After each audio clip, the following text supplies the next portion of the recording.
C'est Dieu qui a choisi le nom. Mais c'est dans la Bible, Genèse chapitre 16. Dans la Bible en plus. C'est dans la Bible, Genèse chapitre 16, à partir du verset 10. Docteur. Est-ce que Dieu peut-il choisir un Pendant nom, ce temps, les hommes de Dieu fouillaient la Bible là parce que le docteur nous fait peur. un nom théophore pour un enfant bâtard?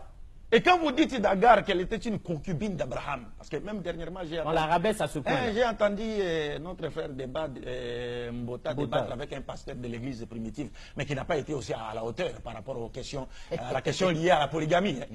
Il a dit, bon voilà, Abraham n'a eu qu'une seule femme, Jacob n'a eu qu'une seule femme, Rachel, toutes les autres n'étaient pas ses femmes. Mais quand vous dites ça, vous oubliez que Jésus est sorti de la descendance de Léa, pas de Rachel. Il est sorti de la descendance de Léa, qui est une femme que Jacob n'aimait pas au départ.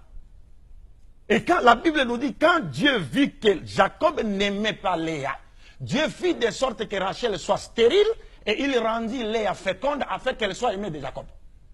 Et donc Jésus est sorti de la femme qui serait une concubine selon Bota. Il est sorti d'une femme qui serait une concubine, et une femme que Jacob n'aimait pas. Si vous comprenez ça, tout cela ça commence à nous faire mal à la tête, mais on s'efforce de comprendre. Et tout cela, c'est parce que les gens cherchent. C'est comme aujourd'hui, nous avons un problème sérieux dans nos pays, que ce soit en République du Congo ici, que ce soit en RDC. Aujourd'hui, nous savons que la pyramide démographique est en faveur du taux de la femme. Les femmes sont plus nombreuses que les hommes. Quand vous rentrez même dans les églises, les femmes sont plus nombreuses que les hommes. Mais maintenant, si un homme prenait une seule femme, où iront les restes des femmes? Elles vont traîner dans les rues. Mais c'est ça. C'est-à-dire, on est en train. Ces gens-là sont en train de fabriquer, n'est-ce pas, des prostituées dans le pays. C'est clair. Parce que l'islam nous dit... Sur ce point-là, on est d'accord avec vous. Je termine avec ce point. L'islam nous dit, toute société qui bannit la polygamie au détriment de la monogamie n'est pas la polygamie n'est pas une obligation. C'est une seconde forme de mariage, mais ce n'est pas obligatoire. Il y a des gens, des musulmans, qui ont une seule femme.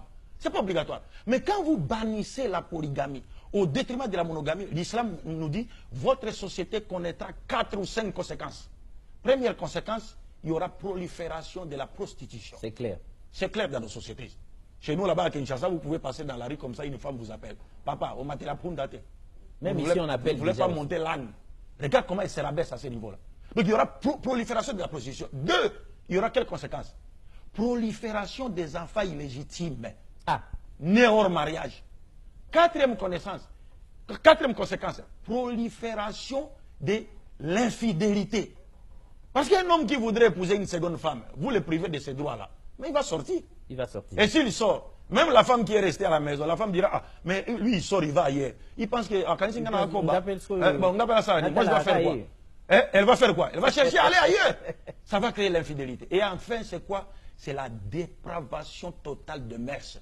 Parce que les femmes qui sont devenues plus nombreuses que les hommes vont chercher à satisfaire leurs besoins. Et là, quoi? Vous les condamnez à devenir, à se livrer en dessert et en amis gueules à des hommes mariés ou non mariés. Et c'est ce que nous constatons. C'est ce que nous constatons. Mais maintenant, si on posait la question par rapport au taux de la femme aujourd'hui, le christianisme propose quelle solution? Il n'y a pas de solution. Il n'y a pas de solution. Homme de Dieu, on vous respecte, hein? Vous êtes archibishop, pourquoi on ne refuse pas? Mais regardez dans votre propre église. Il y a combien de femmes et combien d'hommes? Ce que tu as la ndengini, basi wana misusu, ce que tu as moko. Les restes, ils vont faire.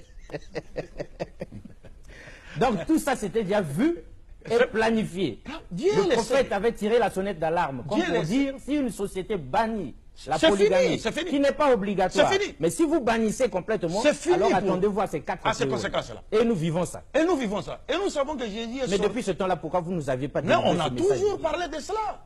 Et nous disons que Jésus lui-même... Mais les hommes de Dieu doivent changer. Nous, on peut avoir 3, 4, 5 sœurs en plus, ça fait quoi? Oui. Monsieur Bongo, Jésus-Christ lui-même, que la paix de Dieu soit sur lui, est sorti de la descendance d'un homme polygame. Jacob a épousé 4 femmes. Oui, il a épousé la grande sœur de sa femme Rachel, la servante de la grande, la servante de la petite. Les 12 tribus d'Israël sont sorties de ces 4 femmes. Mais on ne nous a pas dit ça à l'église.